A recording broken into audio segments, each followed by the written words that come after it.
ಕೋಗಿಲು ಲೇಔಟ್ನಲ್ಲಿ ಅಕ್ರಮ ವಾಸಿಗಳಿಗೆ ಪುನರ್ವಸತಿ. ಕಾರವಾರ, ಮಂಗಳೂರು, ಕೊಡಗಿನಲ್ಲಿ ನೆರೆ ಸಂತ್ರಸ್ತರಿಗೆ ಪುನರ್ವಸತಿ ಕಲ್ಪಿಸದೇ ಇರೋದಕ್ಕೆ ಸಮರ್ಥನೆ. ಈಗಾಗಲೇ ಬೇರೆ ಬಾಧಿತರಿಗೂ ಪುನರ್ವಸತಿ ಕಲ್ಪಿಸೋದಕ್ಕೆ ಸರ್ಕಾರ ಮುಂದಾಗಿದೆ. ಕೇಸ್ ಬೈ ಕೇಸ್ ನಾವು ಪುನರ್ವಸತಿಯನ್ನು ಕಲ್ಪಿಸುತ್ತಿದ್ದೇವೆ. ಕೋಗಿಲು ವಾಸಿಗಳಿಗೆ ಫಟಾಫಟ್ ಪುನರ್ವಸತಿಗೆ ಇವ್ರದ್ದು ಸಮರ್ಥನೆ. ನಾವು ಬೇರೆಯವರು ಕೊಟ್ಟಿಲ್ಲ ಅಂತೇನಿಲ್ಲ, ಕೊಡ್ತಿದ್ದೀವಿ ಅಂತ 5 ವರ್ಷದಿಂದನೂ ಕೊಡದೇ ಇದ್ದವ್ರಿಗೆ ಈಗ ಇಲ್ಲಿ ಫಟಾಫಟ್ ಅಂತ ಕೊಡ್ತಾ ಇದ್ರಲ್ಲ, ಅದಕ್ಕೆ ಉತ್ತರ ಇಲ್ಲ. ಅವ್ರಿಗೂ ಕೊಡ್ತೀವಿ, ಇವ್ರಿಗೂ ಕೊಡ್ತೀವಿ ಅಂತ ಸಮರ್ಥನೆಗಳಿದ್ದಾರೆ ಅಷ್ಟೇ, ಇನ್ನೇನೂ ಇಲ್ಲ.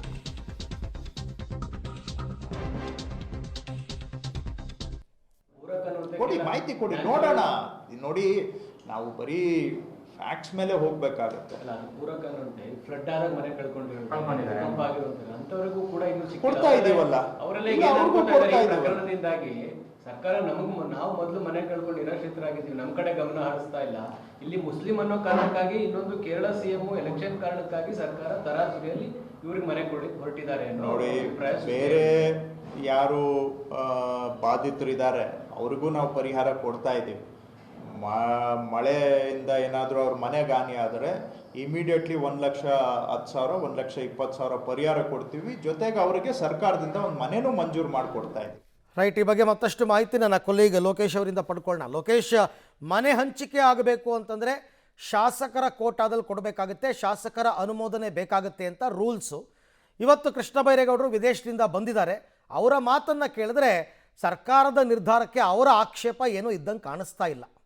ಅರವಿಂದ್, ಸ್ಥಳೀಯ ಶಾಸಕರ ಆಕ್ಷೇಪ ಇಲ್ಲ ಅಂತೇಳಿ ಈಗ ಶಾಸಕರು ಹೇಳ್ತಾ ಇರುವಂಥದ್ದು. ಮುಖ್ಯಮಂತ್ರಿಗಳು ಏನು ನಿರ್ಧಾರ ತೆಗೆದುಕೊಂಡಿದ್ದಾರೆ ಅದಕ್ಕೆ ನಾವು ಬದ್ಧವಾಗಿದ್ದೀವಿ. ಮಾನವೀಯತೆ ದೃಷ್ಟಿಯಿಂದ ಯಾರು ಅರ್ಹರಿದ್ದಾರೆ, ಎಲಿಜಿಬಲ್ ಇದ್ದಾರೆ ಅಂಥವ್ರಿಗೆ ಮನೆ ಕೊಡುವಂಥ ಕೆಲಸವನ್ನು ನಾವು ಮಾಡ್ತೀವಿ ಅಂತ ಹೇಳಿ ಹೇಳ್ತಾ ಇರುವಂಥದ್ದು. ಅವ್ರಿಗೆ ಈಗಾಗಲೇ ವಸತಿ ಇಲಾಖೆಯಿಂದ ಮಾಹಿತಿಯನ್ನು ಕೊಟ್ಟಿದ್ದಾರೆ. ವಸತಿ ಇಲಾಖೆ GBI ಜೊತೆ ಸ್ಥಳೀಯ ಶಾಸಕರು ಕಂದಾಯ ಸಚಿವರಾದಂಥ ಕೃಷ್ಣ ಬೈರೇಗೌಡರು ಸಭೆಯನ್ನು ಮಾಡ್ತಾರೆ. ಸಭೆಯನ್ನು ಮಾಡಿ ಲಿಸ್ಟನ್ನು ಫೈನಲ್ ಮಾಡ್ತಾರೆ. ಲಿಸ್ಟ್ ಫೈನಲ್ ಆದ ಬಳಿಕ ಮನೆ ವಿತರಣೆ ಮಾಡುವಂಥ ಕೆಲಸ ಆಗುತ್ತೆ ಅಂತೇಳಿ ಹೇಳ್ತಾ ಇರುವಂಥದ್ದು. ಯಾರು ಈ ಶಾಸಕರು ಹೇಳುವ ಮಾಹಿತಿ ಪ್ರಕಾರ ಅಲ್ಲಿ 10 ವರ್ಷ 15 ವರ್ಷದವರೆಗೂ ಕೂಡ ವಾಸ ಇರುವಂಥವ್ರು ಇದ್ದಾರೆ. ಅಂಥವ್ರಿಗೆ ಅರ್ಹತೆ ಇದ್ದರೆ ಮಾತ್ರ ಕೊಡ್ತೀವಿ, ಅರ್ಹತೆ ಇಲ್ಲ ಅಂದರೆ ಕೊಡೋದಿಲ್ಲ ಎನ್ನುವಂಥ ಮಾತನ್ನು ಹೇಳ್ತಾ ಇದ್ದಾರೆ. ಜೊತೆಗೆ ಯಾರು ಈ ರೀತಿ ಲೇಔಟ್ ಅಕ್ರಮವಾಗಿ ನಿರ್ಮಾಣ ಮಾಡಿದರೆ ಅವರ ವಿರುದ್ಧ ಕ್ರಮ ಆಗಬೇಕಾಗತ್ತೆ. ಪೊಲೀಸ್ ಇಲಾಖೆ ತನಿಖೆನೂ ಮಾಡಲಿ. ಒಂದು ವೇಳೆ ಬಾಂಗ್ಲಾದೇಶದಿಂದ ಅಥವಾ ಹೊರಗಡೆಯಿಂದ ಬಂದಿರುವಂಥವ್ರಿದ್ರೆ ಪೊಲೀಸ್ ತನಿಖೆ ಮಾಡಿ ಅದರ ಕ್ರಮ ಕೂಡ ಆಗಲಿ ಅಂತೇಳಿ ಅವರು ಆಗ್ರಹ ಮಾಡ್ತಾ ಇದ್ದಾರೆ. ಸ್ಥಳೀಯ ಶಾಸಕರು ಸಭೆಯನ್ನು ಮಾಡಿ ಆ ಲಿಸ್ಟನ್ನು ಫೈನಲ್ ಮಾಡಲಿಕ್ಕೆ ಇನ್ನೊಂದು 2-3 ದಿನ ಆದರೂ ಬೇಕಾಗತ್ತೆ. 2-3 ದಿನ ಆದ ಬಳಿಕವೇ ಕೋಗಿಲಿ ಲೇಔಟ್ನ ನಿರಾಶ್ರಿತರಿಗೆ ಮನೆ ವಿತರಣೆ ಕಾರ್ಯ ಆಗುತ್ತೆ ಅಂತೇಳಿ ಹೇಳಲಾಗ್ತದೆ. ಅವರು ಕೂಡ ಸಂಪೂರ್ಣ ವರದಿಯನ್ನು ತರಿಸ್ಕೊಂಡು ಅಧಿಕಾರಿಗಳ ಜೊತೆ ಸಭೆಯನ್ನು ಮಾಡಿ ಯಾರು ಎಲಿಜಿಬಲ್ ಇದ್ದಾರೆ ಅವ್ರಿಗೆ ಕೊಡೋದಕ್ಕೆ ಮುಂದಾಗ್ತೀವಿ ಅನ್ನೋಂಥ ಮಾತನ್ನು ಹೇಳ್ತಾ ಇದ್ದಾರೆ.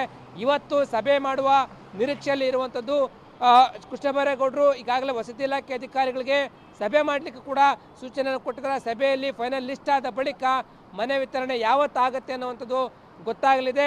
ಆದರೆ ಅವರು ಆಗ್ರಹ ಮಾಡ್ತಾ ಇರುವಂಥದ್ದು, ನಮ್ಮ ಈ ಒಂದು ಸುತ್ತಮುತ್ತ ಇರತಕ್ಕಂಥ ಪ್ರದೇಶಗಳಲ್ಲಿ ಯಾರು ಅಕ್ರಮವಾಗಿ ಲೇಔಟ್ ನಿರ್ಮಾಣ ಮಾಡ್ತಾರೆ ಅದರಲ್ಲಿ BJP ಅವರು ಪಾಲು ಇದೆ, ನಮ್ಮವರು ಯಾರಾದರೂ ಕೂಡ ತನಿಖೆ ಆಗಲಿ, ಕ್ರಮ ಆಗಲಿ ಅಂತೇಳಿ ಒತ್ತಾಯವನ್ನು ಕೂಡ ಮಾಡ್ತಾ ಇದ್ದಾರೆ.